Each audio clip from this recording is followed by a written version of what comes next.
Merci Joël. Alors continuons. La métrologie d'entreprise. Donc je change de présentation. Hop. Je vais vous faire une petite entrée en matière que j'ai ajoutée. Oui, normalement on aurait dû faire ça en décembre 2019. Bon, vous savez pourquoi on ne l'a pas fait, hein. La société était en pleine mutinerie. Donc, mais aujourd'hui, on a un autre sujet d'angoisse. Le voilà. C'est ça mon entrée en matière. On va parler d'indicateurs. Voici un bel exemple d'indicateur.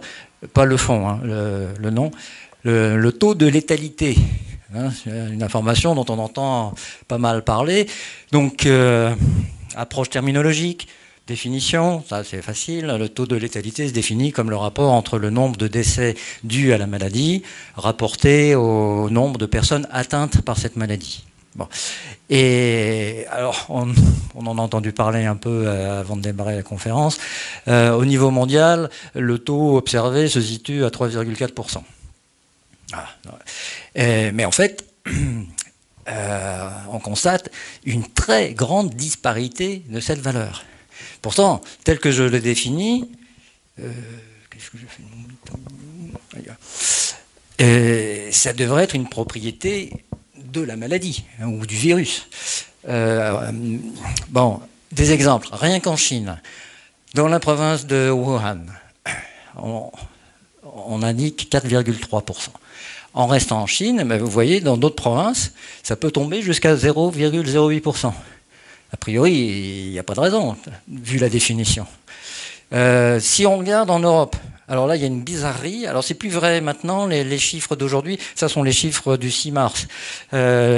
Aujourd'hui, il y a 2 morts quand même en Allemagne, ce qui reste très peu par rapport au nombre de personnes touchées.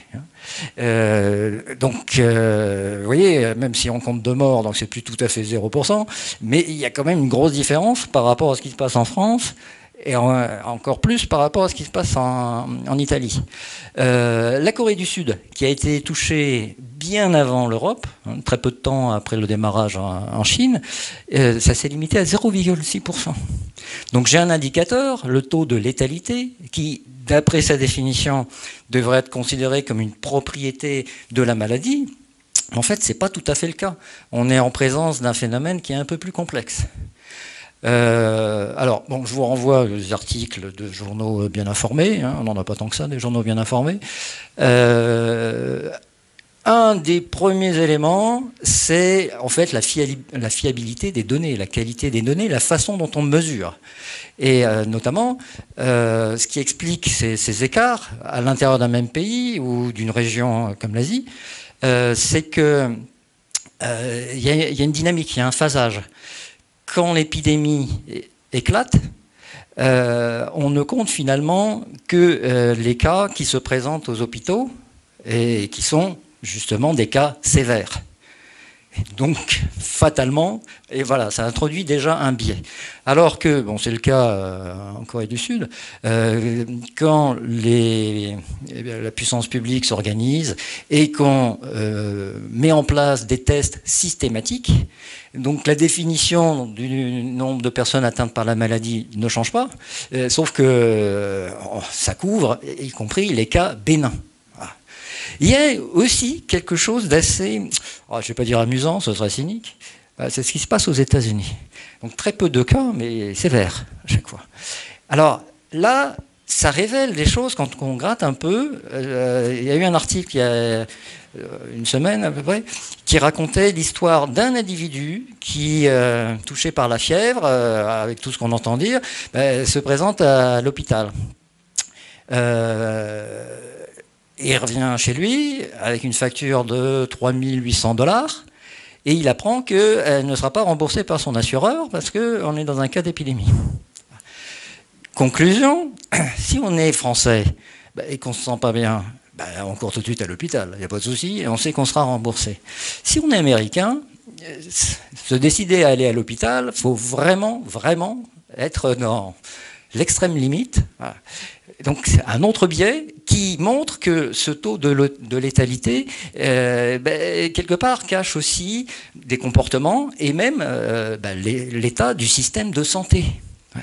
Donc à partir d'un exemple très simple, une définition simple, j'ai un indicateur. La conclusion, c'est qu'on ne peut pas s'en sortir avec un seul indicateur. Il va falloir l'analyser. Là, je vous donne une petite décomposition rapide. Déjà, ce qui devrait préoccuper plus que le taux de létalité, qui est un peu supérieur à celui d'une grippe violente, c'est surtout le taux de contamination qui lui-même dépend de tas de facteurs. Les mesures qu'on nous demande de prendre, d'ailleurs on n'a pas invité de femmes, comme ça évite de faire la bise, vous voyez, c'est quand même bien fait, ces petites...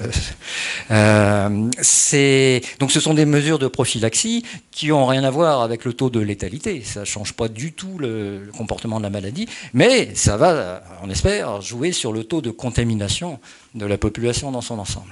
Alors il faudra aller plus loin, là je vous montre un outil que vous connaissez, c'est le graphe d'Ishikawa, ou diagramme de cause à effet. Si on reste sur la létalité, faut réfléchir à la virulence qui là est une propriété du virus, notamment dans les cas de mutabilité. Pour l'instant, c'est pas observé avec le Covid-19. Bon, si l'année prochaine, on aura d'autres épisodes, il y aura sans doute d'autres souches. Il faut faire ce genre d'analyse un peu poussée. Je ne suis pas médecin, donc c'est sans doute un peu naïf tout ça. Mais mon message, c'est un indicateur, ça n'est jamais suffisant. Alors, dans le business de la conception des tableaux de bord, la conception des indicateurs, on a des collègues dont c'est la spécialité. Il n'est pas rare d'entendre que... Ah oui, voilà, donc vous pouvez lui dire au revoir à l'affreux virus. Il n'est pas rare d'entendre que un tableau de bord, ça ne doit pas être plus de 10 indicateurs. Alors, c'est pas tout à fait faux, parce que si vous montrez à des décideurs chaque jour des centaines d'indicateurs, ma foi, ils vont pas en faire grand-chose. Là où ça devient dangereux, c'est que si on s'arrête à un tableau de bord aussi restreint, il faut arrêter de dire que l'entreprise est un objet complexe dans un environnement incertain. Faire face à cette complexité, ça suppose d'avoir des outils d'analyse un peu plus poussé qu'un tableau de bord en dizaines d'indicateurs. Donc ça, c'est un premier message qui va fonder cette discipline qu'on appelle la métrologie d'entreprise.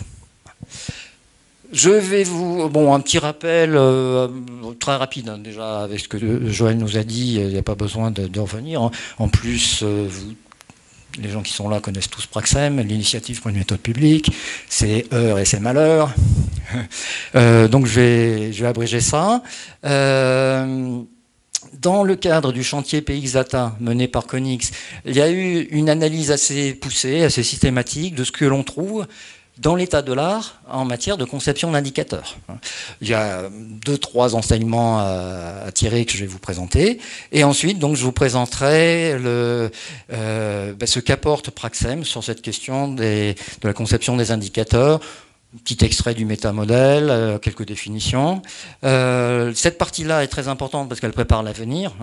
Le document qui existe aujourd'hui vous donne ses principes et le vocabulaire qui va avec. Il définit 7 procédés métrologiques qui détaillent.